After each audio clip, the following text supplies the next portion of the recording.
Hey friends, welcome back to Witch Church. It's Mal. Today on episode 98, I am joined by my friend and colleague Mandy Ray to discuss our top transits of 2022. So we're super excited to be here with you all and tapping into the energy of 2022 a little bit further. You already met Mandy Ray on a previous episode of Witch Church when she joined us on the Jupiter in Pisces panel on episode 76. So that's actually a pretty important part of 2022, Jupiter and Pisces. So if you want to rewatch that episode, I'll have it linked in the show notes. But Mandy Ray, I would love maybe to give you a little space to reintroduce yourself to the listeners, although they already know and love you and are a fan of you. But tell us a little bit about your astrological practice at the moment, and also tell us your sun, moon, and rising too. Let's be cheesy. So I love it. Well, I mean, that fits with my sun, moon, and rising. I am a Cancer rising with a Scorpio sun and a Pisces moon. So cheese is totally fine with me. So yeah, my name is Mandy. My business is called Ecstatic Astrology because I think astrology helps us have a perspective that is so important in the human experience, and that is to step outside of yourself, which is what ecstasy means. So I do a mixture of evolutionary and Hellenistic astrology, which, they both have very different ideas associated with them, but I've found that they're really cool to blend evolutionary for psychological reasons and Hellenistic definitely for timing reasons. So that's what I do. And I live in Birmingham, Alabama. But yeah, I love meeting with people all over the country and even out of the country, and you in Chicago. yes, yeah, the listeners are in the presence of not one, but two triple water signs today for our year ahead reading. So hopefully we'll give you like the wateriest, intuitive psychic year ahead 2022 podcast ever. So we'll probably both be unconsciously channeling some stuff for this year ahead.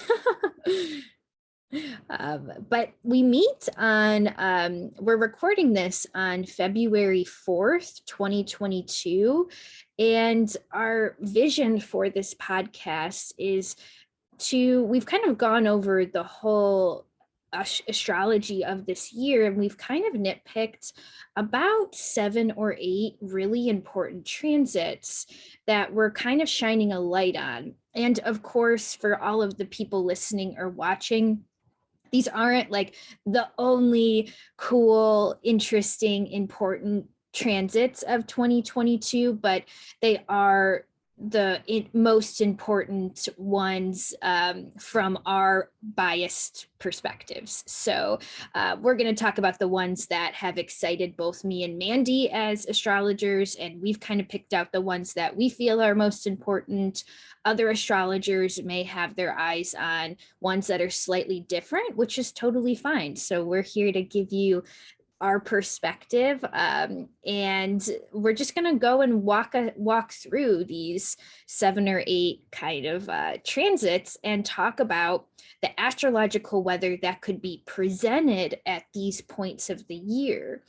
And in following along on this journey, we hope to give you just some guidance and advice that you can come back to during the year too. This episode is meant to be listened to, a couple of times per year. Listen to this now, come back to it in the summer, come back to it in the fall, check in with what we're saying, and don't feel pressure to absorb it all at once. It's going to be a lot to marinate with, but we hope that it'll marinate well over time.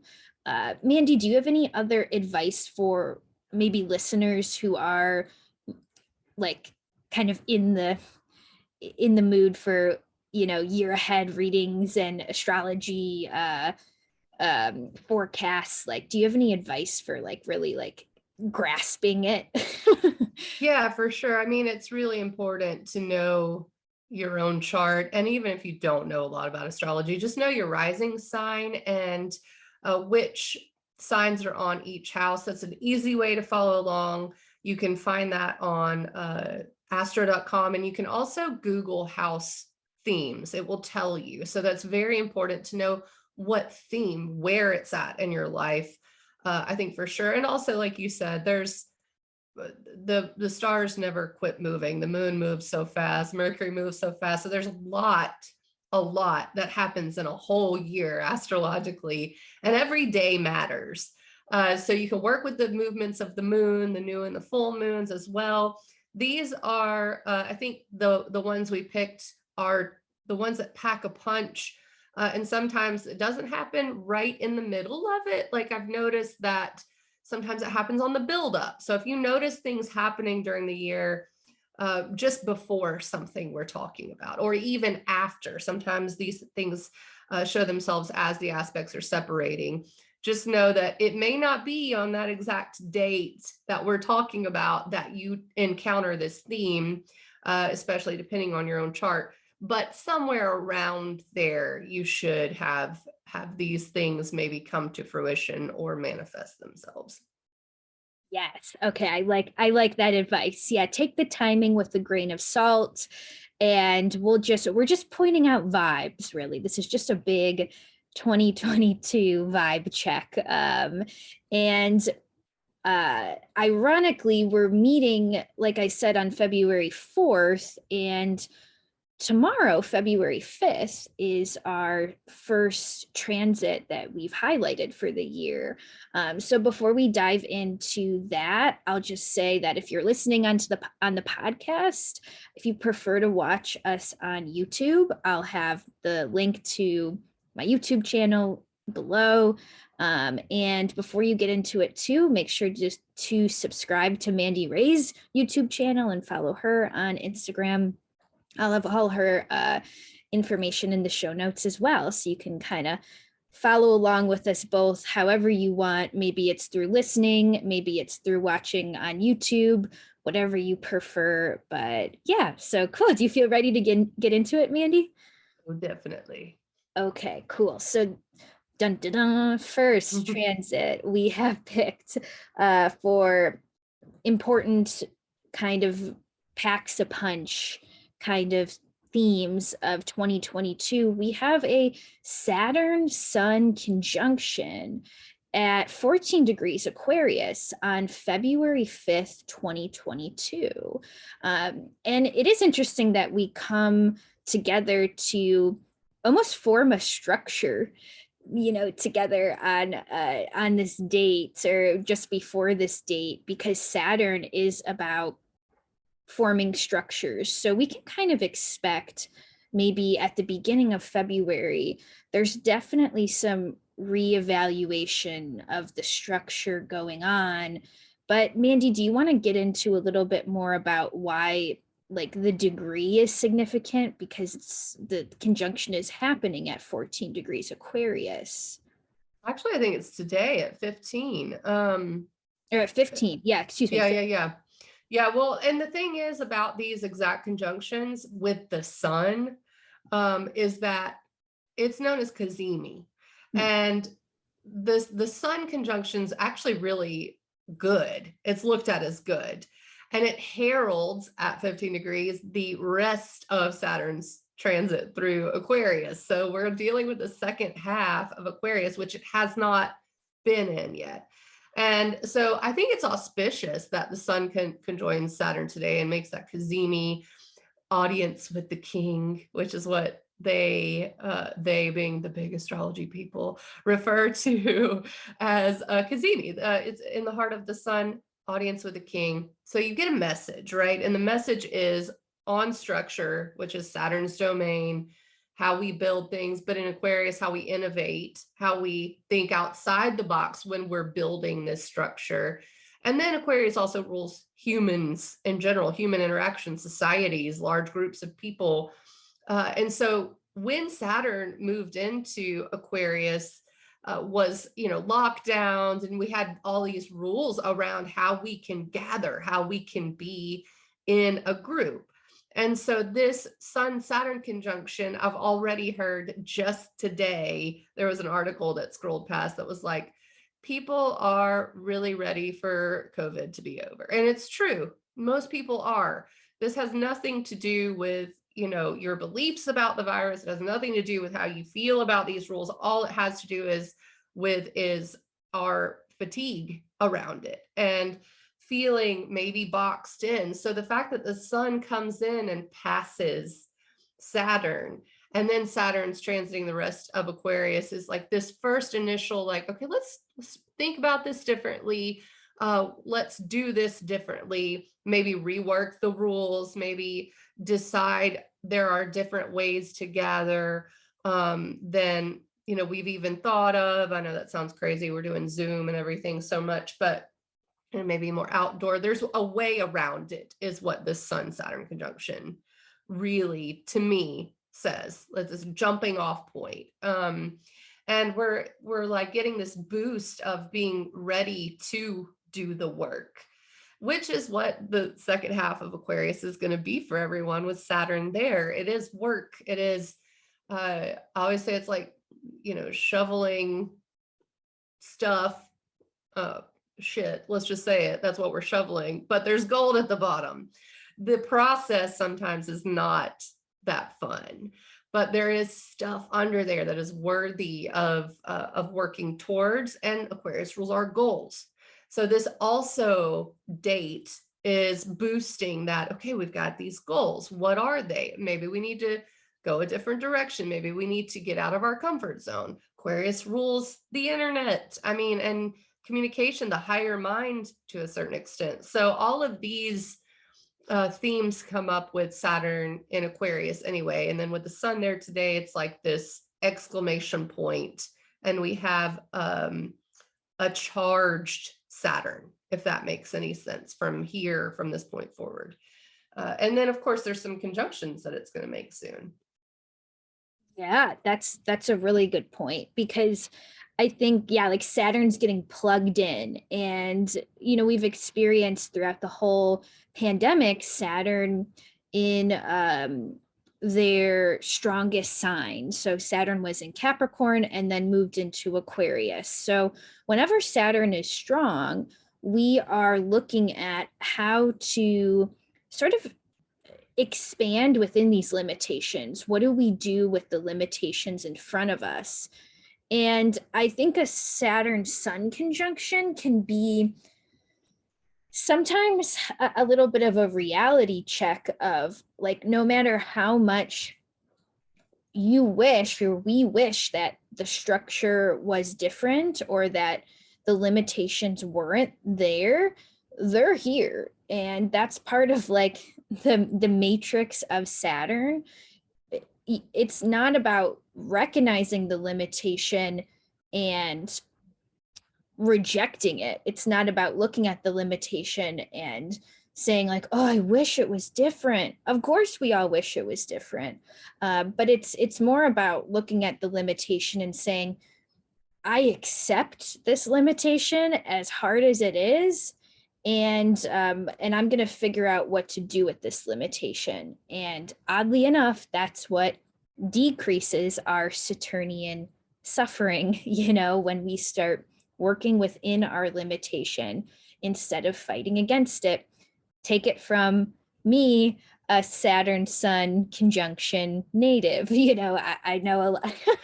Like, I'm not saying I'm an expert on this transit, but I was born under this kind of transit. So I do feel like I live with it every single day. How do I expand with my own limitations? And like you said, Mandy, we're having this like aha moment today, February 4th, tomorrow, February 5th, with the Saturn Sun conjunction. And then by April, we're speeding ahead a little bit, but by April 11th, Venus and Mars will come up to Saturn and conjunct Saturn in Aquarius. So this is kind of telling me that there is a story unfolding with, first the sun coming up to this conjunction with Saturn, and then in a couple months, Venus and Mars creeping up to Saturn. There's something about the way we are working with our structure that is continually evolving, if that makes sense. Yeah, yeah, it does. I mean, and it's a good segue into the Mars Venus conjunction that's coming, and that's our next transit. But I have to say that it's interesting that Mars and Venus are coming together in a Saturn ruled sign. And then they will come together again a second time in a Saturn ruled sign. And then they will both move forward and conjoin Saturn. As it's all, like it's perfectly timed for us to uh, synthesize something during this time so that we know how to kind of strategize and approach the future after this Sun Saturn conjunction. So, of course, we're looking to the personal planets, Mars and Venus, to tell us a little more information. That just makes so much sense. It's our willpower, Mars, and our receptivity and our love and balance and all of the and values coming together and kind of almost like huddling up, and saying, okay, we've got this work to do, Sun, Saturn. We've got this, thing that we've got to accomplish, do, whether it be a goal or even just, needing to get out of the house. Like it doesn't have to be this huge things. For some people, it's not. But there is like this, okay, so what are the rules? Mars and Venus come together. What are they? What are they even? And how do we both work with them? And then you also said something about Venus moving fast, right? Like once it starts first, Mars catches up to Venus. Yeah, well, we'll have the first Venus Mars conjunction on February 16th, and that conjunction is Mars overcoming Venus. But then by is it March, what's Have the March 6th at 0 Aquarius okay, conjunction. by March 6th, when Venus and Mars make their second conjunction, Venus will be overcoming Mars at 1 degree Aquarius. So there's something here about, having two Venus Mars conjunctions in this like short amount of time from like February 16th to March Yeah. it's not that I mean, it is kind of unusual. It doesn't happen very often. But it is interesting to think about like Mars is winning the first conjunction on the 16th, and then Venus ends up kind of winning the conjunction on the 6th.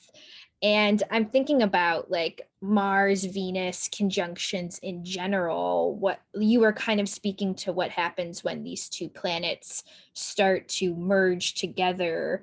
Yeah, what do you think of with Mars and Venus in general merging?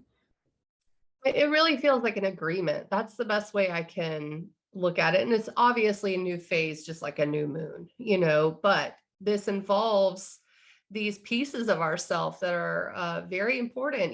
Venus is our comfort, what we love, and how we find balance and beauty. And then Mars is the warrior. And when they come together, there seems to be like a shared goal. Maybe I don't want to overuse the word goal, but a shared, especially with Capricorn, maybe a foundation that we can access or move from. And they're both operating on the same level at this point. They've made some kind of small talk. They understand what each other is doing. And it's funny because at first Mars, is like charging forward and Venus is like, wait, just a second, we need to think about this in a new way. The second conjunction is like innovation. Aquarius, the first conjunction is very reality based. I mean, Capricorn is kind of that cold reality. What is this? What are the rules? What is the framework? And that is what Mars is really concerned with at first, as it's moving faster. And then, before I talk about the second conjunction, it should be noted the first on February 16th at 16 degrees Capricorn also has a full moon in Leo at the same time. which is square the nodes, which are the eclipse points.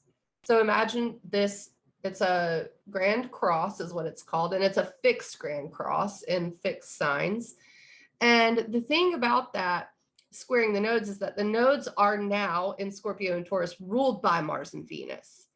So, without the nodes being there, it would be a little, I think, I don't mean to say transits are lighter or heavier, but this seems to be more karmically linked, more fate focused with these Mars and Venus conjunctions. And what are we tuning into is the rules, authority, whether it be personal authority or the things you allow to have authority over you.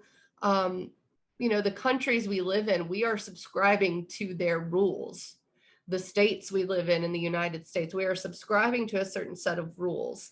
And so I think we're taking a hard look at that from both our push, our Mars, from the way we move forward, we're taking a look at it, and from the way we receive, from the way we balance. It's like this, okay, we need to examine it for a minute.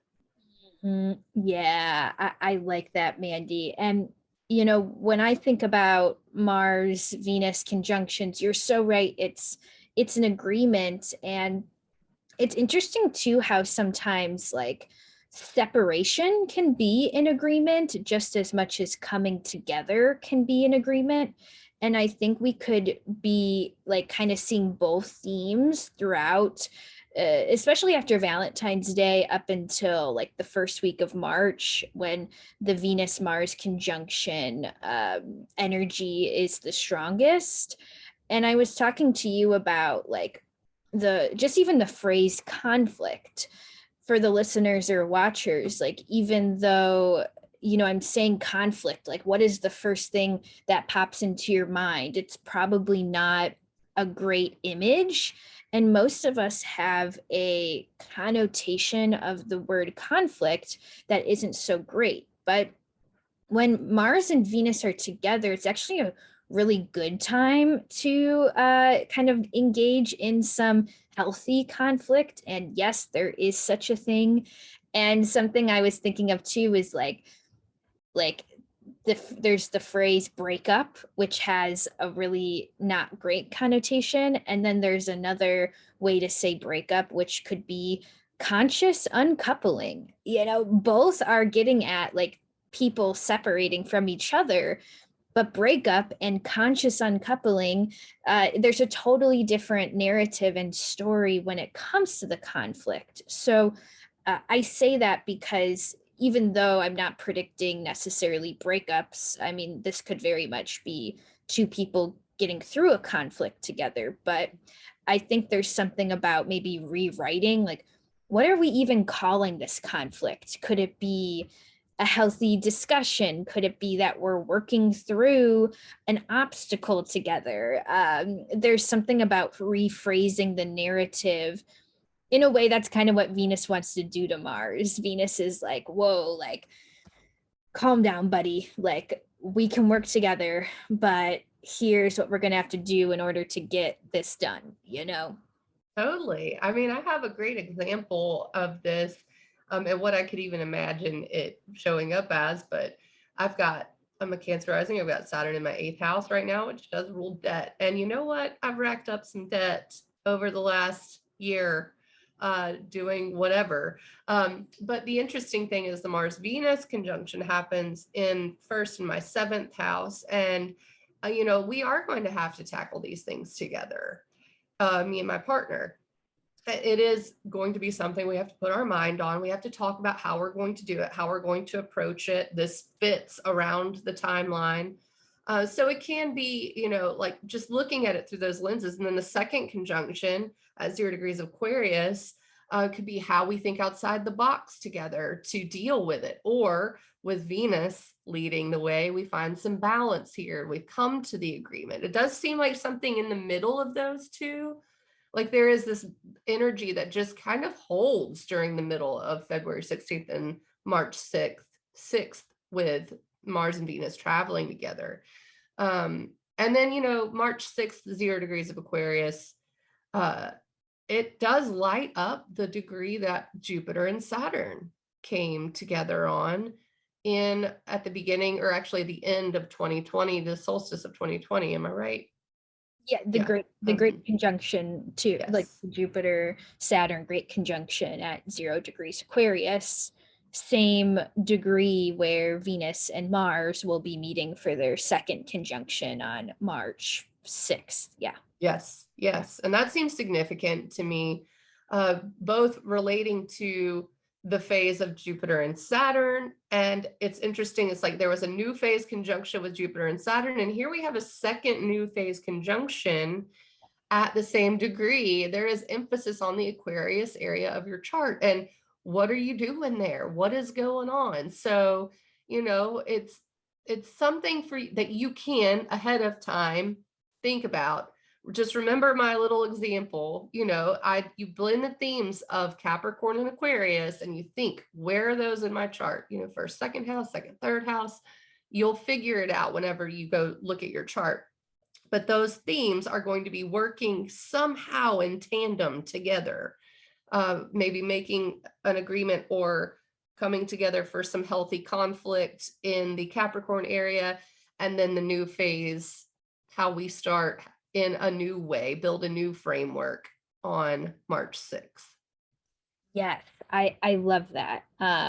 Yeah, it feels to me, you kind of just gave me an epiphany with just every single person's chart has been really busy in both the Capricorn house and the Aquarius house the past couple years. And you just gave me this epiphany, like the problems that get created in the Capricorn house are trying to be solved in the Aquarius house of your chart.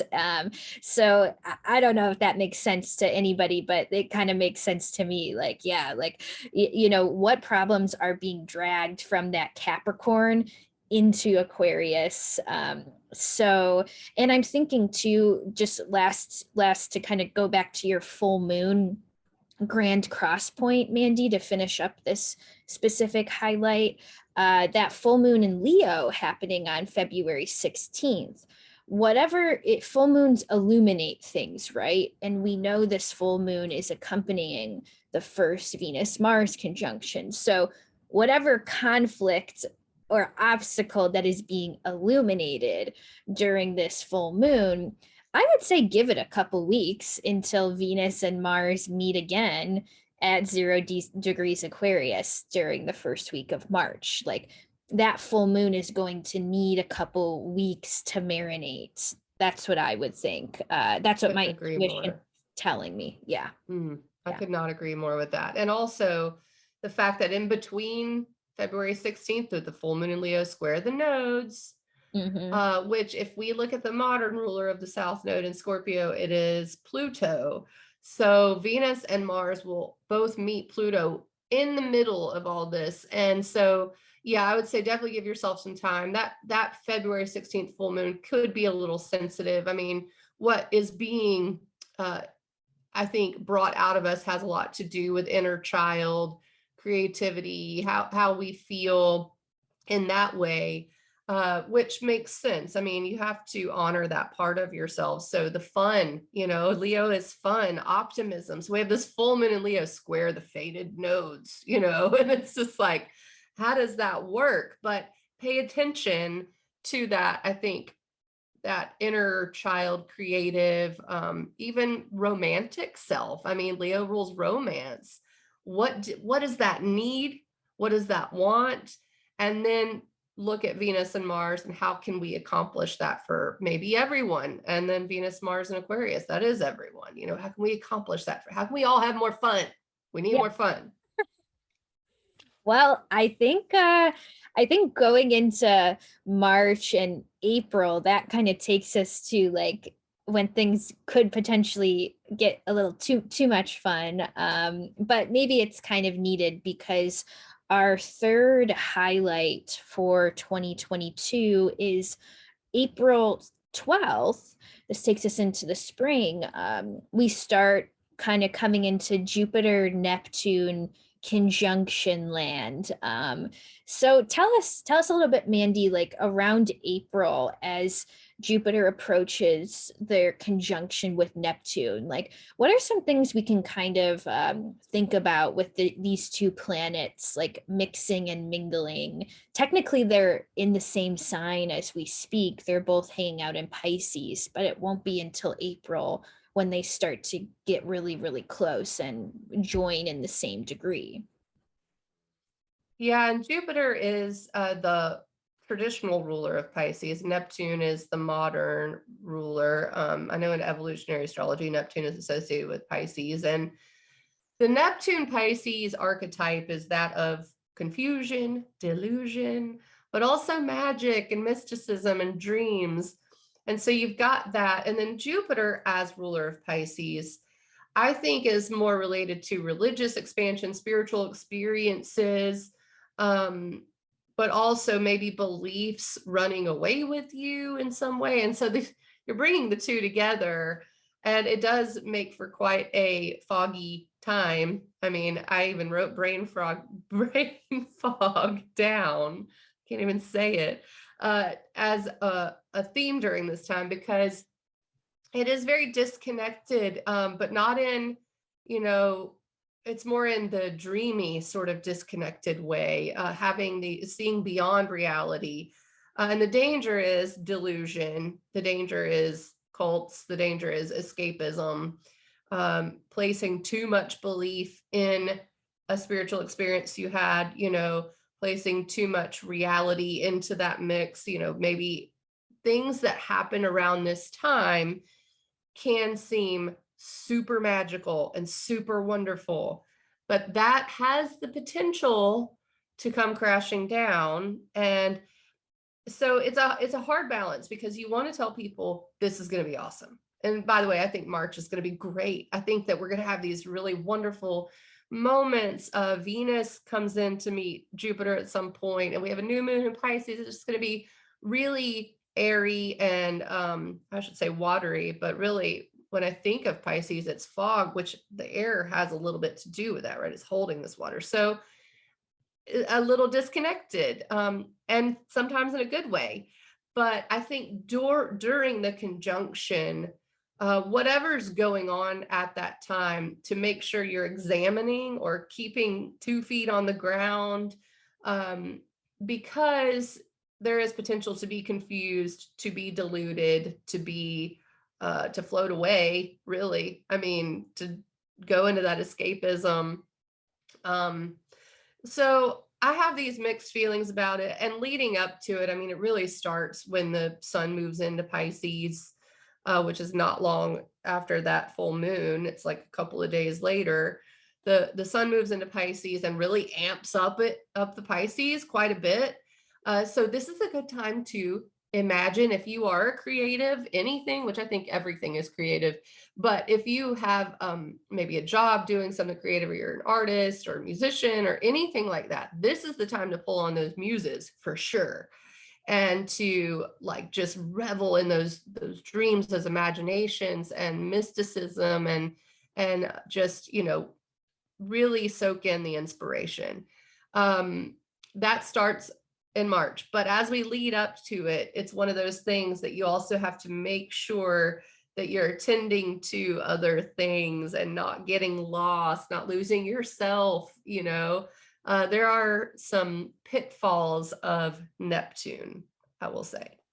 Definitely, definitely. Like, it feels to me like the best way to maybe utilize like that March, April, especially around April 12th during the exact Jupiter Neptune conjunction, feels like some really good ways, like you said, creativity, dreaming, meditation. I wrote down, like, if you have it within your means and it's something that feels aligned, maybe taking like a little solo trip, a little hermitage to somewhere that feels spiritual to you, and doing some meditating and just kind of being with oneself. The idea of the higher self, really comes through with Jupiter Neptune conjunctions. Also, I will say, and again, take this with a grain of salt. And there definitely is a huge path of like overdoing this or abusing this. But I will say, like, if you feel an intuitive calling to healing through plant medicine, it might be a powerful time for like partnering with some kind of plant medicine if it feels aligned in your integrity for healing. And that doesn't have to be something like psilocybin. It could be something more like an herb. It could be something as simple as, Flower. yeah, passion flower, you making an herbal tea that you start working with. But herbal and plant allies, I think, would be a great manifestation of this transit. One other thing I will say is that Jupiter in the tarot is the Wheel of Fortune, and Neptune in the tarot is the Hanged Man. And when I think of the Wheel of Fortune and the Hanged Man together, I really think of a huge moment of surrendering. So I think there's like this beautiful energy for, you know, the minute you stop chasing and surrender to the thing comes. You know, there's such a thing of trying too hard, focusing too much on a focal point, and like the minute you kind of take your eyes off of the pot of water, it does boil.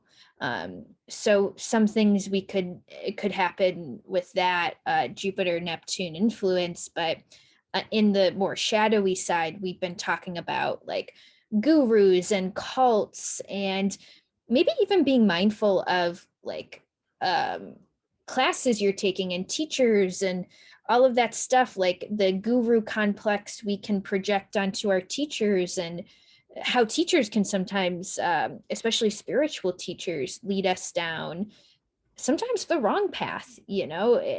How do you feel about that, Mandy? I think you're totally right. And you could even expand that into for those people who maybe who go to church or something, like even the preachers and the priests and the leaders of religious organizations, that you know, I think this is a time that would come up. And I think it's worth saying as well that there is no human alive, I just don't think there is, that has a total altruistic, you know, being. I think that at all times we definitely act from that Mars place in us sometimes, and it pushes us to do what's good for us, right? So if that is in everybody, you have to take what everyone says with a grain of salt and check in with yourself. And I think that is important during this time. And religious fundamentalism is a huge part of the Pisces puzzle, I guess, with Jupiter and Neptune coming together. So as much as you can see teachers and gurus, maybe they have a time where the you know, the facade comes crumbling down during the conjunction. Maybe you also have a time which it could be building up. And so there are those, you know, if someone brings you a belief or an idea that you think is really great and that you get with and love it, just make sure and give yourself some time to marinate in it. I mean, even a year or so, it's not bad. If you all of a sudden decide you want to be a Buddhist, that's great. Marinate in it, you know, before you do anything drastic, or before, you know, you pay the guru $2,500 to do whatever. This is a good time to check in with yourself, because our beliefs can take on this like life of their own sometimes. And once you've committed to something, or once you really truly think you've seen the light, you know, you start acting in that way. And so it's incredibly crucial to check in with reality and places that you are grounded. And also, I think it's important to say, because, and we'll talk about the transit that I'm going to refer to, Mars retrograde in Gemini, later. But I think it's important during this time to understand we may have to rethink or redo some things. And so to just be totally aware of the information behind whatever you're doing or believing in or going after. It just came to me too, Mallory, that Jupiter rules travel, and that has been pretty fraught, especially air travel recently. And that is on this buildup. I mean, we're in the middle of it, really. We're still quite a ways away from the Jupiter-Neptune conjunction, but Jupiter in Pisces is already kind of revealed some cracks and some spots that need improvement, and then made a lot of people disillusioned. All these people who traveled for their job to do that, is like, it's not happening the same way. I've traveled recently and people are rude. They are so rude. It's like everything's just come crashing down to do with like how we even get from place to place. The delusions we have about how awesome travel is. Well, it's not that awesome right now. People are getting their flights canceled and weather events. And so that hopefully is a good example. And you could apply that to religion. You could apply that to spiritual beliefs. You could apply that to addictions, which, by the way, check on your people during this time, because if you know someone prone to addiction or prone to floating off, trying to leave this world in some way, this is a time to, make sure you're checking in on them and, I guess just loving them. But that's all wrapped up in this Jupiter Neptune stuff. Yeah, I was thinking that too, Mandy. Like, that's a good little like tidbit of guidance for those people who might be connected to that addict archetype in some way, whether it's in their own lives or the people who are close to them. But it would be, yeah, a good time to just keep an eye out and make sure, if you feel yourself kind of not doing so well, and maybe thinking about maybe dipping into coping mechanisms that do not serve you, it would be a good time to like reach out to the people and guides that do support you and be honest about it. I think there's something about Jupiter and Neptune, the way that we can lie to ourselves during a Jupiter-Neptune conjunction in Pisces, like the self-delusion. So like part of that self-delusion can be like, oh yeah, I'm okay. Or like, oh yeah, I could just do that. And like, I used to not be great with this substance, but I've changed and it's cool. Or like, I think it's fine now. Or and it could be something else too. It could be, oh, I don't need to address my spending addiction. Like it'll all work its way out or whatever. And, we have to be mindful of that during a Jupiter-Neptune conjunction, what we're perpetuating. And it can be easy to kind of let ourselves, if we're not aware of our own bullshit, sometimes it can be easy to let ourselves go in those directions that are actually maybe a little bit self-destructive. Yeah, it feels too like whenever something hits Neptune, it turns in these tiny little particles and just disseminates easily. In fact, I've looked at Jupiter Neptune conjunctions in Pisces in the past, and they've been related to the first publication of a newspaper in the US or something like that. And it's interesting, even Pluto Neptune in the late 1800s was the first motion picture film that was showed to a commercial audience. And, I was just thinking about that. And that is one of the more, let's just say, higher vibe possibilities here, is that you get something that seems like magic that actually gets brought into this real life, kind of situation. So there are the good things, then there are the possibilities of getting roped into your own self-delusion and your own even Netflix, right? I mean, that would go along with that theme, because Netflix is definitely an addiction for some people. I'm rewatching Breaking Bad for some reason. I've already even seen it. Why? So these things can be Jupiter, Neptune, and Pisces contains multitudes. That's a good way to say it.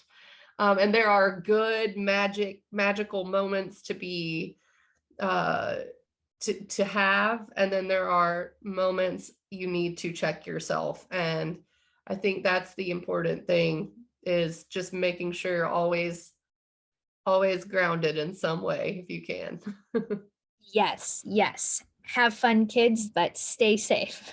Yeah. and and I think that's good, a good synopsis of the Jupiter Neptune energy. So let's kind of talk about maybe what happens in May, as Jupiter will actually leave Pisces for a little while and ingress into Aries on May 11th. And just a broad overview of the Jupiter and Aries shift, Jupiter will travel from 0 to 8 degrees Aries before stationing retrograde on July 29th. And then he starts to back through 8, 7, 6, 5, 4, 3, 2, 1, back into Pisces for a little while. And then I think back into Aries by the end of December. So we get a little taste of this Jupiter in Aries. So I'm thinking about Jupiter, how Jupiter behaves in a fire sign. And I was talking to you about how, the Hellenistic astrology students will know that Jupiter is in domicile in Pisces, which is a water sign, and Sagittarius, which is a fire sign. And I was thinking about, that's interesting. Jupiter does well in fire and water. And that makes sense to me because Jupiter wants to expand. And if we even think about expanding water, like waves crashing, tides raising, or expanding fire, fire can catch and grow really easily. And so it makes sense why Jupiter does well in these elements. He can expand really fast in these elements. Whereas in like an air sign or a earth sign, it's a little bit harder to expand those elements. So I say this because Jupiter is in Aries, so fire sign, and Jupiter wants to expand things. So I'm thinking about like the spiciness that Jupiter and Aries will bring to us this summer. And yeah, I'm really interested to know your intuitive hits about this one, Mandy. Get out your pitchforks. Yeah. Yep. I mean, especially coming on the heels of the Jupiter Neptune conjunction, which, it's not that far away. It's like the conjunction happens, which maybe we'll see psychedelics legalized, that could be a thing. But the action seems to happen with the move into Aries, from what I've researched. I mean, it's like you can see the conspiring happening with the Jupiter Neptune conjunction, and then we act in a Mars ruled sign. So yeah, I agree with your assessment about why it's in the elements that it's in. I mean, even if you want to expand like air or gas, you have to put heat on it. You know what I mean? So you can't expand in air. You can't really expand earth as much. You can in these water and fire. So when it hits the fire sign, I think that action is probably the biggest key word for Jupiter and Aries. And then also identity, believing in yourself. I mean, Aries is you, it's your ego. It's you at the very core of who you are, is the Aries sign. So Jupiter moving into that is really going to put a fire under your ego, which can be a very good thing. I mean, that's what keeps us alive. But the fight or flight reflexes that we have, it's expanding that. And then you can think about it almost in reverse, is like, what does Aries do to Jupiter? And it's like our beliefs may become, maybe we have to fight for them, or feel like we have to fight for them.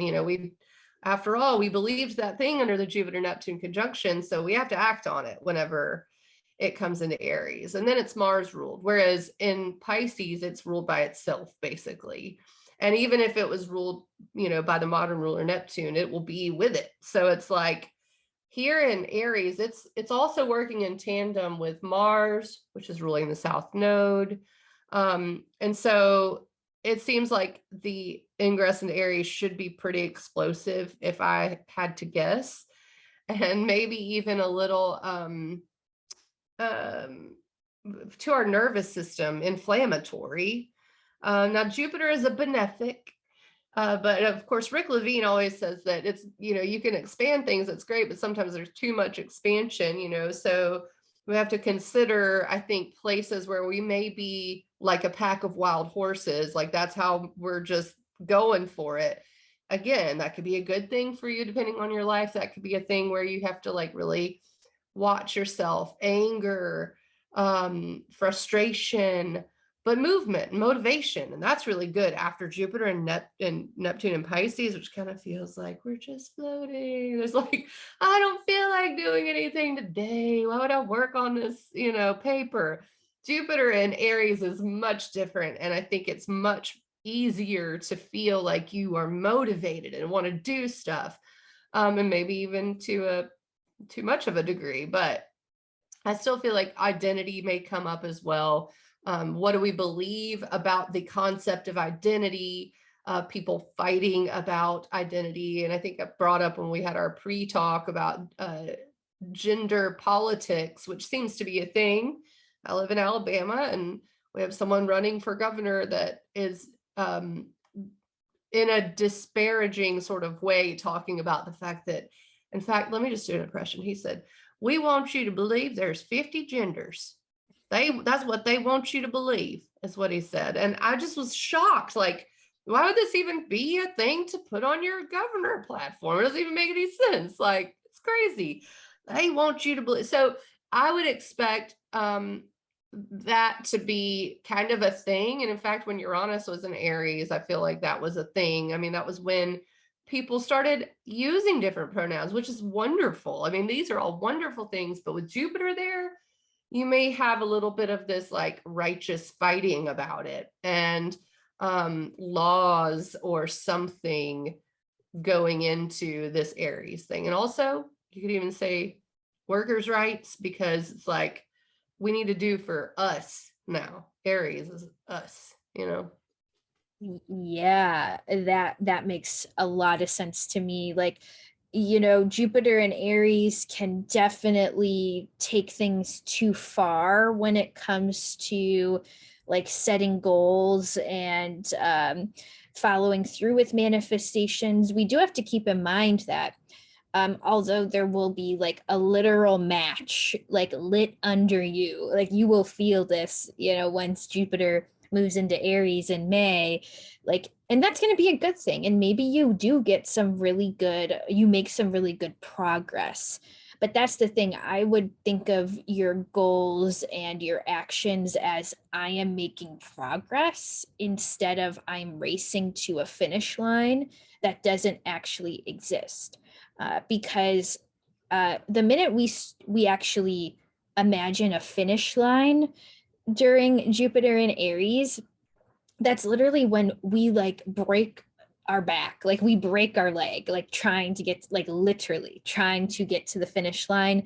I will say, like, this will not apply for everybody, but if Jupiter in Aries does inspire you to do something like run a marathon, start working out, don't overdo it. Don't think that you can just go out there and swim 5 miles and do this like triathlon with bike riding, and you haven't ridden your bike since you were 12. Like, that's going to result in injury. So it's a literal and a metaphorical kind of prediction. When we race to the finish line results in injury, but seeing everything as just progress being made, it's a lot more motivating and a lot more humbling. The other thing I'll say too is that Mars in Aries will form a conjunction with Jupiter in Aries at the very end of May 29th. And I just wanted to touch on that because it seems like it's a really important Jupiter and Aries transit that will just kind of make a subcategory of this talk, because I am thinking about going back to your point, Mandy, like individuality, and there's just so many issues right now about I think the world, especially US politics, being so divided, and how, there's just this very like divided line, and how the only way we're ever going to solve our country's problems is to work together, as cheesy as that sounds. And feels to me like this Jupiter and Mars conjunction in Aries isn't helping that. If anything, it's kind of sticking us deeper into our own beliefs. And I'm thinking about like how, even if you think of like you're on a private, you're on a lost island with 10 other people, your ability to survive with them increases greatly when you can get along with these 10 different people, and you recognize, okay, I don't get along with Sally, but she has this one resource, or she is really good at this, so I'm going to compromise with her because she adds to the survival of the group. Okay, if you're on a desert island or whatever with 10 people and nobody is compromising, everybody is not kind of having that sort of work together kind of mentality, no one's going to survive. It's going to be like what's that one book, the it's going to be Lord of the Flies. It's going to be Lord of the Flies.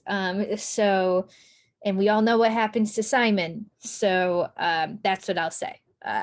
I don't know if that feels resonant to you, Mandy. Oh gosh, so much so. And I think that's why I brought up the gentleman running for governor of our state, is because they're already using these buzzwords, for in this political sense, when what we should be doing as a society is trying to understand one another, work together. That's the Saturn in Aquarius. That's the work, right? That's Saturn moving through the last half of Aquarius. So Jupiter in Aries does feel a lot like, we're defending our beliefs no matter what. And those beliefs are going to vary from person to person in these crazy ways. And I think that Jupiter Neptune conjunction before this is going to bring a lot of self-discovery too. I mean, it, like you said about retreat, reflection, things of that nature. So when Jupiter ingresses Aries, it almost seems like we're charged up and ready to have conflict with people, and depending on what we believe. I mean, so I think you're right. And I think that this may not help with the division that is currently going on. And I mean, I think that is the cycle. If you look at astrological cycles through history, Saturn, Uranus cycles, Pluto cycles, there are periods of time where it seems like people just cannot come together. And I do feel like in one way or another, this is a time where you're just going to have a great rift, and it's going to be hard to find, at least with the people that you completely disagree with, and it's interesting because I was also thinking about the new moon in Cancer. That's in June 28th, I believe. And so we have the Jupiter Mars conjunction May 29th, right? So it's like these things are bookends a little bit. May 29th is the Jupiter Mars conjunction, which, by the way, a little worried about it. Mars is a malefic, and you've got that combined with Jupiter, which is expansion in its home sign. And it's given me vibes of January 6th, sort of insurrection stuff. Now you can apply that to your own life and go, what was that? What was going on around the Mars retrograde in Aries, right? That was through 2020 and then into 2021 early. This is going to probably bring up similar themes with Mars, Jupiter there. Maybe people doubling down, or experiencing, just the need to act on things. Then the new moon in Cancer, June 28th, is it's square to it. And it's like, we've got to figure out a way to take care of ourselves, to take care of our children, to nourish ourselves. This is too much for our nervous system. This is really not working. So that month could be, I mean, even leading up some mid-May through June 28th, even probably the whole of Cancer, or at least the first part of it, Cancer season is going to be a little sensitive. I mean, Aries squares Cancer for a reason, and you've got this warrior archetype versus the mother archetype. And so these things are going to come into play with Jupiter in Aries for sure.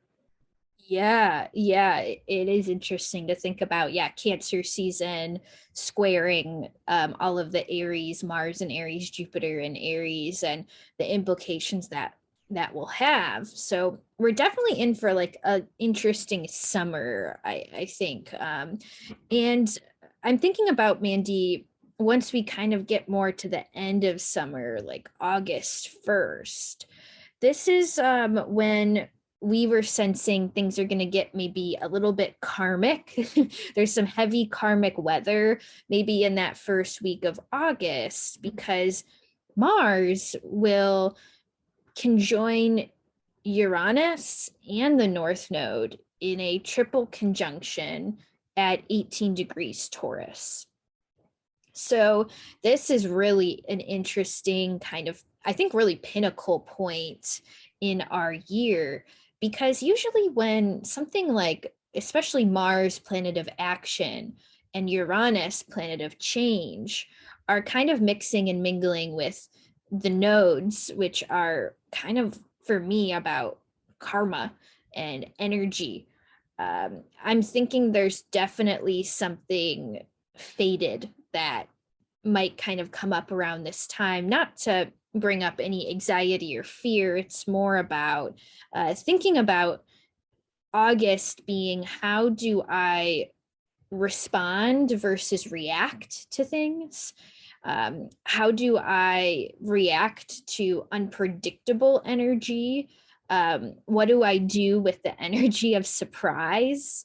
What do I do with the energy of obstacles, in moving through obstacles? Like, there's a lot of whatever Buddhist temple you joined back in April, it's going to get to the test in August. Like, like, are you going to be able to be the good bodhisattva, through some of the maybe bursts of surprises, anger, karmic happenings during the beginning of August?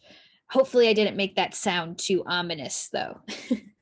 No, and I mean, I think it's not worth fearing any transit. I mean, just on that subject, I've been through several of them. Some of them seemed really scary and were nothing. It's like poof, nothing.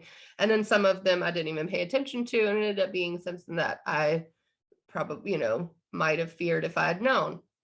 So it really does no good to fear any of these transits. What it does help with is narrowing down what you can do, how you can affect it, or just the knowing these themes are going to come up. Be flexible.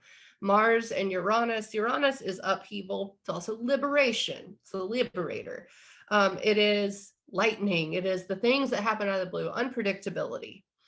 So that's been there in Taurus for a while, upending our values. And supply chain, that's a Taurus thing. I mean, how we get food for our tables. So also beyond meat, also farm to table stuff where you have your own garden in the yard and you're actually feeding yourself. That's a very Uranus and Taurus thing. So that's been happening. Well, now we have the addition of the North Node there. And the North Node is sort of where we're going. It is the head of the dragon. And it has an appetite. It wants these things. So what is Taurus? Well, food, sure. But with Uranus there, we want a change. We want to be liberated from something here. And we're going after it with all that we can. Then you pile Mars on, the train or whatever it is, the meeting, Mars comes in and is like, well, let's do it. I mean, no more thinking about it, no more just considering, we're going to do it. And after a build up with Jupiter and Aries, we're basically building up to this Mars conjunction because Mars is ruling Jupiter and Aries at this point, meaning it's Jupiter sort of taking some cues from Mars. So when Mars moves into Taurus, Mars is like, oh yeah, I'll work towards this. I'll keep working towards it. I don't care if it takes me forever. I will dig my heels in and I will do it. If we look at the setup, Jupiter and Aries, we had a new moon in Cancer square. And then this conjunction Mars Uranus North Node also has Venus in Cancer in a sextile. It's at 18 degrees of Cancer. We can turn our attention to nourishment. How do we nourish ourselves? How do we take care of ourselves? A reminder a little bit from when 2019, 2020 was happening, we had the node in Cancer. So we're really kind of reminded of that during this time. What do our families need? And maybe how do I get it? How do I go after it? How do I pursue my own inner security? So that could be a theme, you know, maybe if there are any economic problems going on, it's going to come to a head during this time. You could even say women's rights, especially with what's going on in Mississippi. And I looked it up right before we started this. Mars Uranus North Node, when you look at the astro map, astrocartography, you will see that this is rising right over the middle of the US. I mean, not rising, culminating.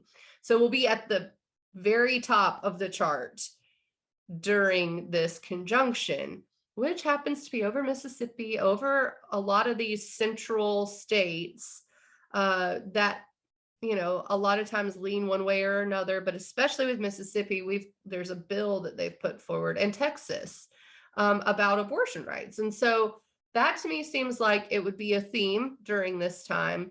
But what you're going to get is you're going to shock yourself, basically. I think we're all going to shock ourselves with exactly what we feel like doing around that time. It is very much a surprise. You didn't know you were going to go march in DC, but here you go. Like, this is what we're doing, you know, get on the train.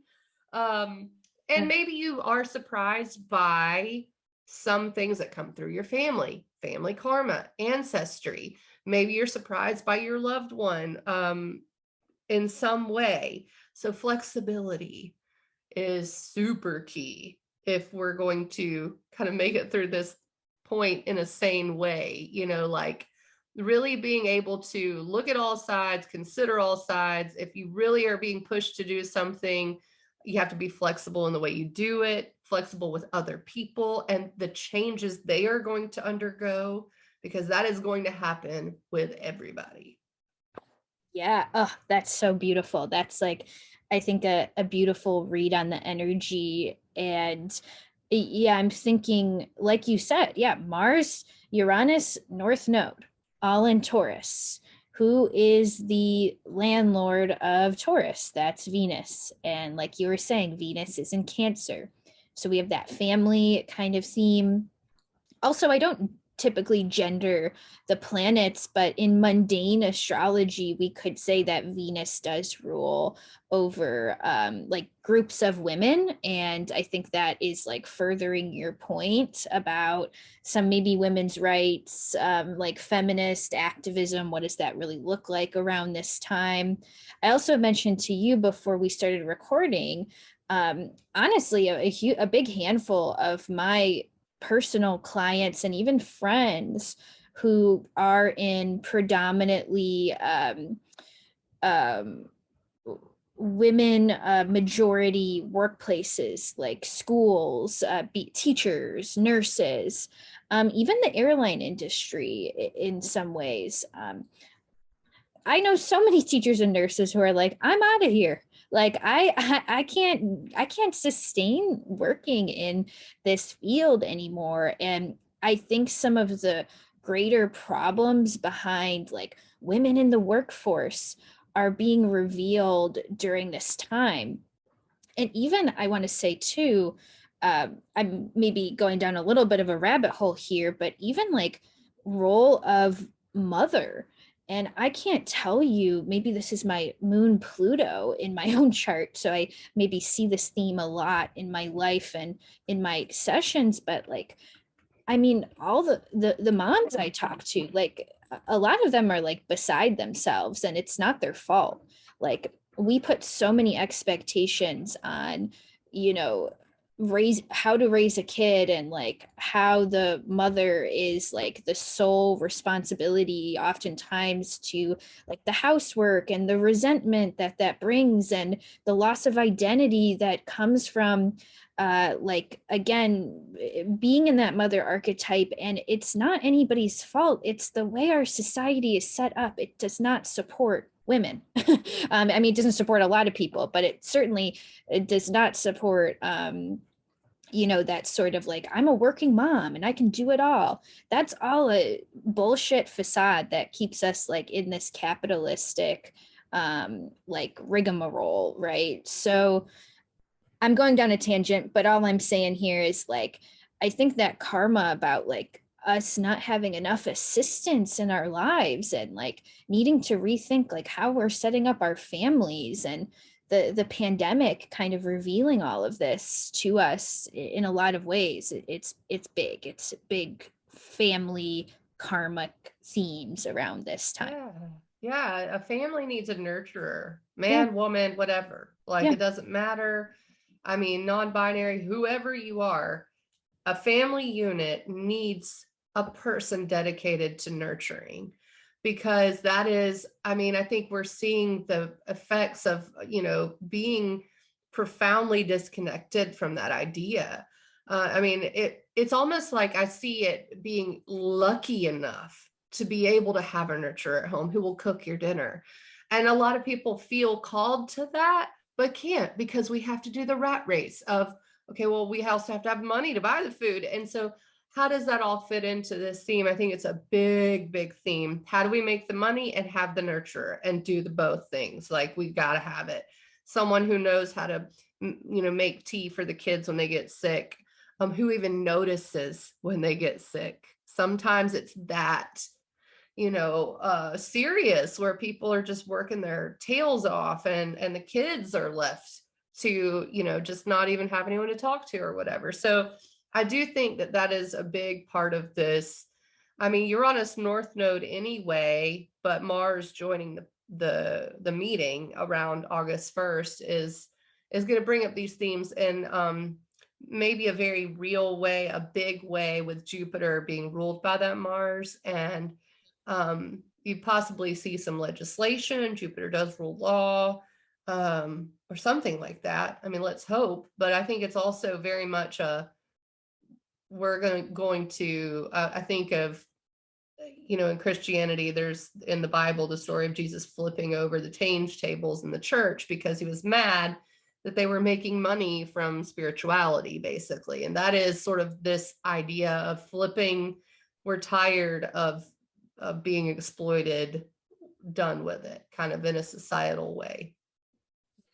Yeah, I think, yeah, well, heard it here first, my friends. Yeah, me, two triple water signs channeling something's going on in April or in August, beginning of August, when it comes to these themes that have just been building up for so long. And one last thing I'll add to the end of this point is that in the background of this year, at least in the United States, we're having the US Pluto return. So I'm thinking too, when a country has its Pluto return, there's big elements of transformation that happen. And I'm thinking about like the Western family structure that, especially, I think the United States has perpetuated, and how the Western family structure can at times just keep us in this cycle of like the traumatized rat race. And I think this is like a big, a big turning point maybe for that reckoning of the structures. because the structures of our families are also reflective of the structure of our the bigger family, like the government and all of that. So that's what the sign of Cancer teaches us anyways. So we'll leave it at that. And that kind of takes us to the kind of a little bit of the end of the year. End of August, Mars will ingress into Gemini.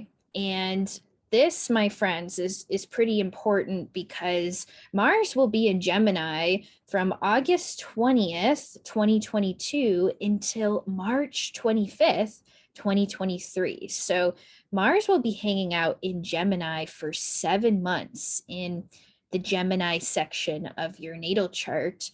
And a lot happens with Mars in Gemini. So we'll probably spend the rest of our year ahead forecast kind of talking about like the underpinnings of Mars in Gemini and Mars's eventual retrograde period in Gemini, which will happen from October 30th, 2022 until January 13th, 2023. So yeah, Mandy, take it away with the Mars and Gemini. Give us the scoop on that kind of overview. I think it's such a good segue because when we look at the transit we talked about before, Mars Uranus North Node, August 1st, and with Jupiter being in Aries, Jupiter can rule higher education to a certain extent. And then we got Mars moving into Gemini, which also rules education and teachers and gathering data, information. So Mars in its first part, I mean, let's just say August 20th through October 30th, is doing an exploratory mission because it will eventually retrograde and retrace all of those steps. And so you can think of maybe lots of ideas coming in the very beginning.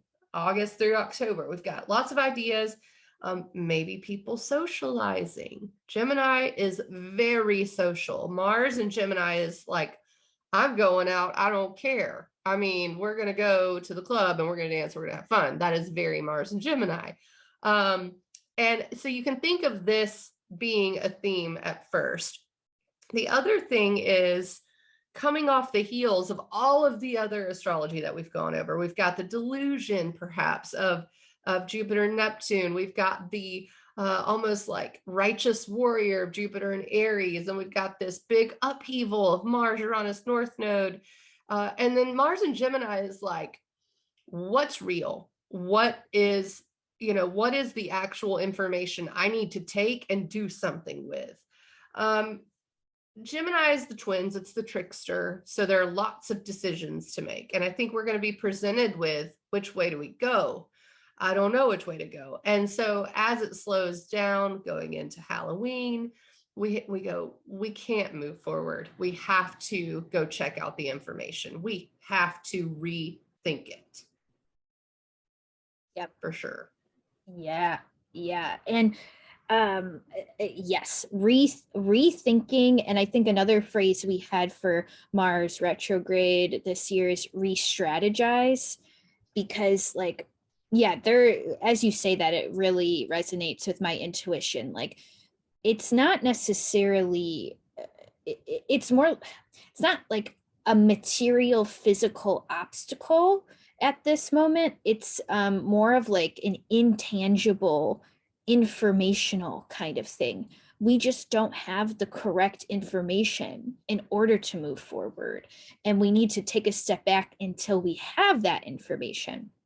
And something that I love about Mars in Gemini in general, especially Mars and Gemini natives, I was telling you, I just find them to be like very curious souls. Like, they're very curious about collecting information and just getting to know people and how different things work in like a non-judgmental way. I love Mars and Gemini for maybe even the experience of like going somewhere completely new and having like culture shock. That's like kind of a good metaphor for Mars and Gemini sometimes. And, in that moment where you're in a completely different environment, completely different kind of dress and culture, person, food, you can either like be afraid of it or you can be curious about it. So I'm thinking about like navigating some kind of moment where we don't have all of the information.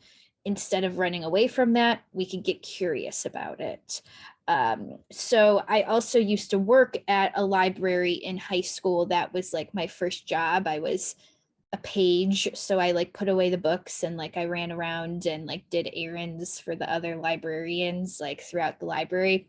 And even that is kind of, I don't have Mars and Gemini natally, but it feels like kind of a Mars and Gemini kind of job. Like I'm putting away the books, I'm like fact checking, I'm running to go like get different books throughout the library, organizing things, so that kind of image, the kid running around the library, is like Mars and Gemini. It is so Mars and Gemini. Like, yeah, I'm surprised like with that you don't have any Gemini placements, because that's perfect. It's perfect. And I mean, I didn't even finish my thought too with Mars being social, but that I was leading to something, and that is like, and you could even say being excited about information, running around, doing the library thing, right? But there's something when Mars goes retrograde that kind of turns us around, like, oh, I've got all of these books to put away, or something like that. Like I envision you in the library, like with a stack that you can't handle, right? That's sort of it. Or I was really excited about this concert, and COVID again. This would track with about the right time for, let's just say, a resurgence around the Mars retrograde time. Not to mention, it also happens to square Neptune, and then also Mercury retrograde in Virgo. So two mutable squares of this Mars retrograde. Jupiter by sign, Jupiter ingresses back into Pisces. And that's the thing about this time, is we may make a lot of plans, and also, we can't be social for a minute. This also would be indicative of Mars and Gemini trining Saturn and Uranus. Saturn and Aquarius. Saturn and Aquarius, the rules around how we gather, the rules around how we do the society stuff.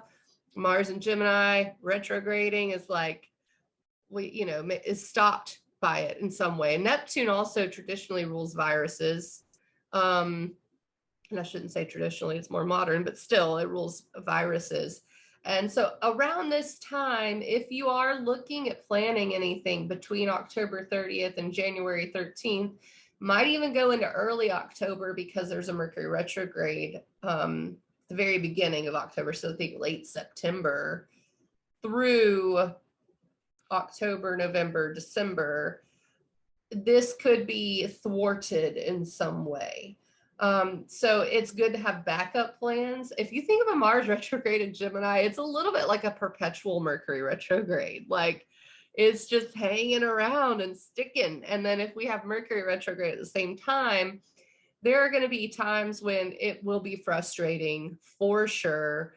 When you're just running around the library, you're having so much fun putting the books away and being curious, and then Mars goes retrograde and something goes on that makes you have to redo something there. I put the books in the wrong place. Are you kidding me?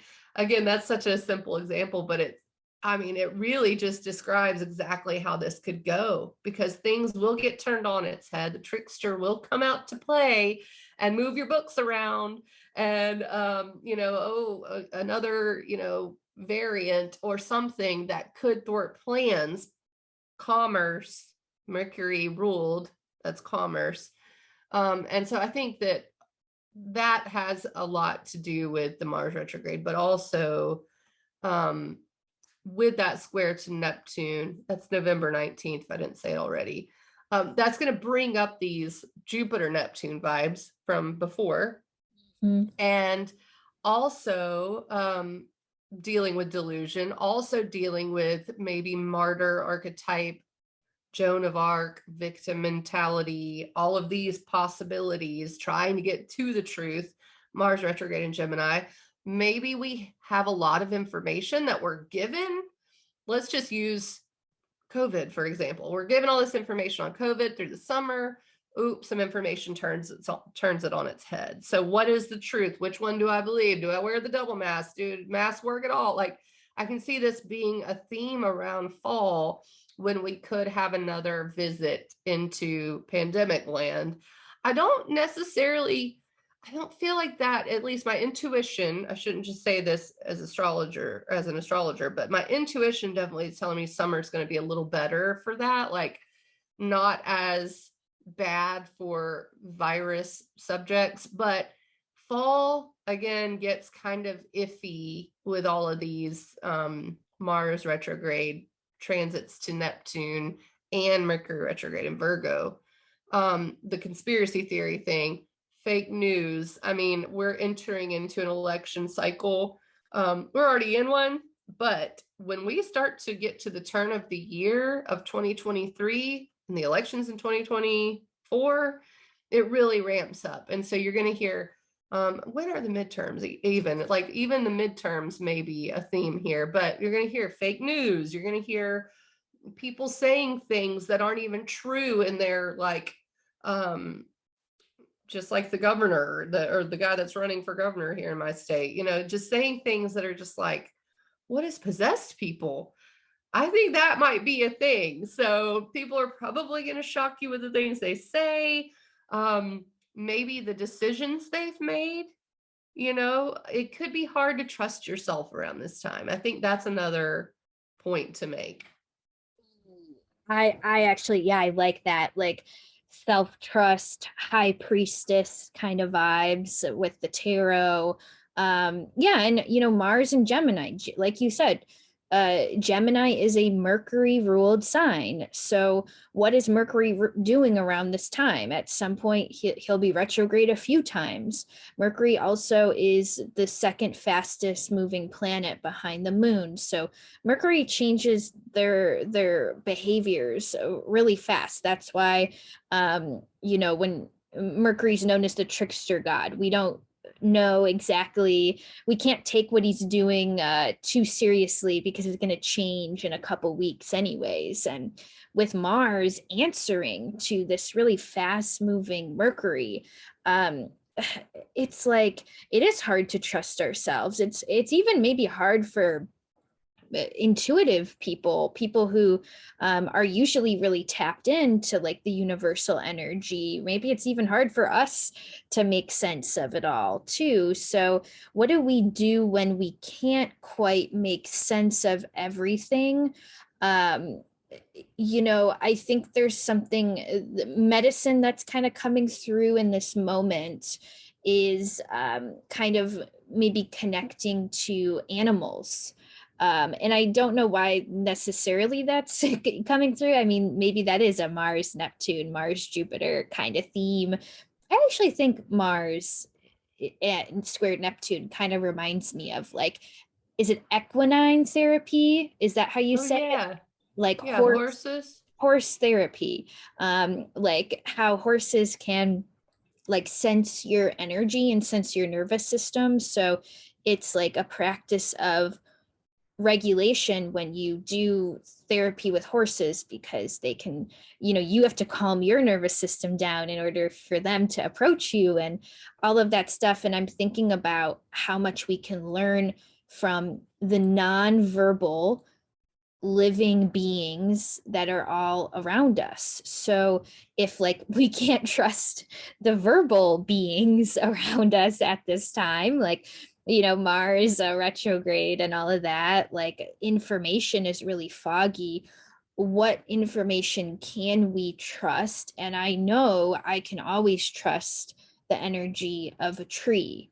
As woo woo as that sounds, I know I can always trust the messages of plants. I know I can always trust the bird song or different animals, dogs, cats, or whatever. So I think animals and plants are going to be a good route at the end of this year.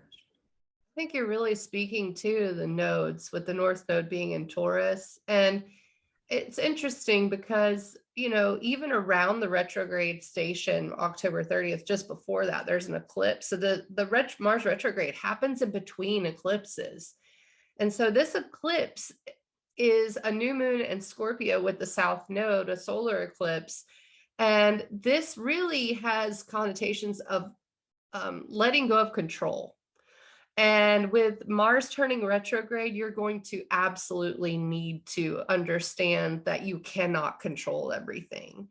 There is so much in your life that, you can't do anything about. And then the North Node in Taurus, but you can trust a tree. That is something that stays, what can you hold on to is going to be very important, and it may be, things that you can value that also bring you security. So like animals, plants, things of that nature, working with the earth, nourishing your body. With Mars being retrograde in Gemini, that's such a nervous system thing, like you were saying. So the food you take into your body, any of that is going to help. I love that so much. I can trust a tree. At least I can trust a tree. It's not going to lie to me. Like this Mars retrograde in Gemini. But this brings up to the South Node in Scorpio has a lot to do with disempowerment and sort of letting go of disempowering situations and control or obsession with something that, is not good. Also a lack of looking at our own desires or really wanting to acknowledge the desires that we have. And this new moon happening October 25th, the solar eclipse is also with Venus. And this brings back up the theme of women's rights and things of that nature. So this Mars retrograde could also be looked at as an information war. I mean, with Mars being there. And then the full moon is also with Venus, the lunar eclipse with the North Node in Taurus. So Venus is hanging out in Scorpio during all of this, which is a Mars ruled sign. And so Mars retrograde it's just doing more than just the Mars retrograde part. It's also informing these other things going on. And eventually Jupiter will move back into Aries. When is that? And be answering to that Mars freshly. Jupiter will move back into Aries December 20th. There you go. December 20th. And that answers to the Mars retrograde as well. So that took me past the at least piece of good news, I guess, that we have. We're ending on a high note. Don't worry, friends who are still listening here. Hopefully this is at least interesting, even though it might be a little bit ominous. But December 9th was kind of our last highlight that me and Mandy had to highlight this because I think it's interesting because Venus will be in Sagittarius and Venus will make a square to Jupiter in Pisces, really right before Jupiter in Pisces will go into Aries. And what's interesting about this Venus-Jupiter square is it's happening at the last degree of Pisces, last degree of Sagittarius. So 29 degrees Pisces, 29 degrees Sag. Again, that's December 9th. So we were kind of thinking these are the two benefics, in really good signs, and a lot of junk has been stirred around and is going to keep stirring around, specifically in the mutable signs, for the next couple months still. So this is something actually good that's kind of happening in the midst of this mutable sign stew, this Gemini, Pisces, Sagittarius, Virgo stew that's been going on with Mars and Gemini. So yeah, what is your intuition telling you about this Venus-Jupiter square on December 9th? Yeah, I think that it looks like, especially looking at December 7th, there's a full moon with Mars in Gemini with Mars retrograde 2 days before. So this seems to be a culmination of a lot this time period. And the Venus square to Jupiter is a balancing act, it feels like, because Venus always brings balance. and it's in Sagittarius, which is our truth, our belief. So we get to have this like, it's like they're talking to each other, whereas a square normally is not fun. A square is normally tension, right? But with two good guys, you don't normally get the tension. What you're getting is the working together, even despite their differences, trying to formulate a plan or something like that. And when you have Venus in Sagittarius and Jupiter in Pisces, you could get some good laws or some expansion of balance, of values, beauty, something that just kind of like you pets us after what might be a stressful fall. I think both of us can agree that the beginning of the year, from now, February 4th, 2022, until probably around the summer solstice, seems to be quite nice. When you start to get into summer and fall, things turn inward again. They go, they can kind of be a little aggravating, I think is a good word to use. So to end the year with two benefic squaring is perfect. It's like, okay, here's your little lollipop at the end. You know, you get this balance, this joy, this optimism with Venus in Sagittarius. Right. I couldn't agree more. And to be honest, I actually prefer a square with two benefics to a trine with two benefics. Like, because even though like the textbooks would say like logically a Venus trine Jupiter would be more harmonious and it would be like in an analytical sense, but sometimes when two really good things are trining and there's a trine happening, we don't really do much with that energy. It can like really like go in one year and out the other. Like it just doesn't feel all that motivating. So a square, especially between Venus and Jupiter, is I think a motivation towards optimistic expansion, like a push towards aligned action that we maybe wouldn't have taken if it was like a quote unquote better aspect. So I like that square. I don't know. That's totally a great point. I've never looked at it that way, but it makes sense because squares are inherently active. They cause action. And so that makes like a ton of sense. I love that. The Venus square Jupiter, December 9th. Yes. Yeah. So Mandy, I'm thinking, you know what came to mind? Maybe it would be a good kind of wrap up point. Do you work with a color of the year or a word of the year? I have not. Oh, okay. I was gonna say, like, I don't know if there's like maybe a word or a color of the year that kind of comes to you when when we're kind of thinking about this whole discussion we just had. So maybe we both need to like sit for a second. We'll maybe sit in a little meditative thing and we'll see. But I'm kind of interested to see what comes through. So yeah, listeners, please hold while me and Mandy maybe do a little channeling. Hmm.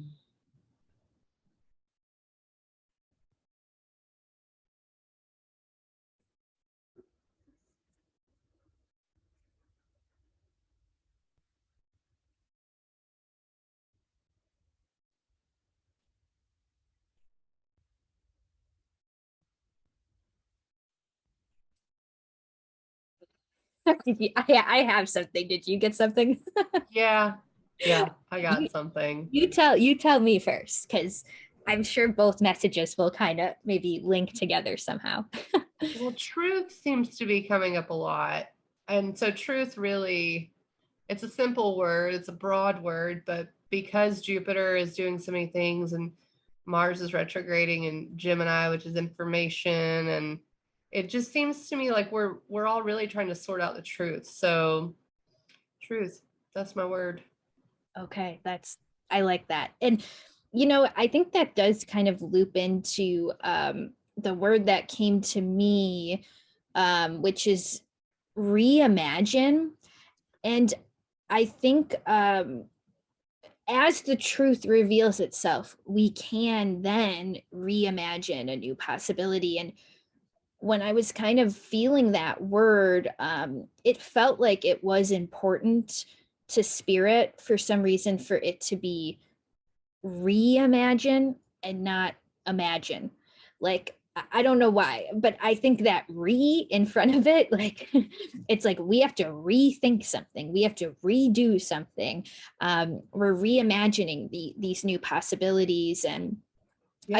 I don't know if the color like seafoam green really means anything to you, but that was a color that I was kind of seeing. And for me, it's kind of about the heart chakra, but I feel like, don't they say like green, pink and green are heart chakra colors, but green is more about like universal love. Like green is the color that connects me to you, to every single other living being on this earth.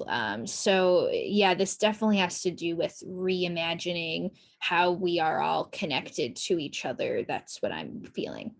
I'm going to go with your seafoam green because I do love that the Neptune Pisces portion of this kind of softens things at first. And your reimagine word makes sense too, because in the beginning of the year, we have a huge imagining, is what we like. We do the first imagining. And then the end of the year, we may have to go rework it. So this diffusive seafoam green with reimagining, maybe we're reimagining the truth. Who knows? Well, thank you so much, Mandy, for being on this episode for the long haul with me. And I just know that as time goes on, as this episode marinates, I think things will make more and more sense. And it is February, beginning of February 2022 at this point. Mandy, are you still offering personalized year ahead readings, or are you finishing up with that for this year?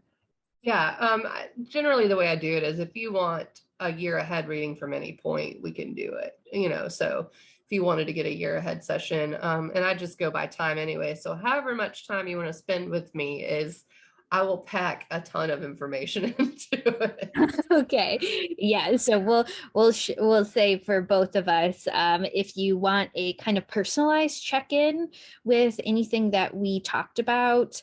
Personally, I kind of think that Mars retrograde, for those of you who do like to kind of check in with your psychics, tarot readers, acupuncturists, maybe mark that Mars retrograde, October 30th through January 13th. Like, go talk to one of your spiritual people during that time.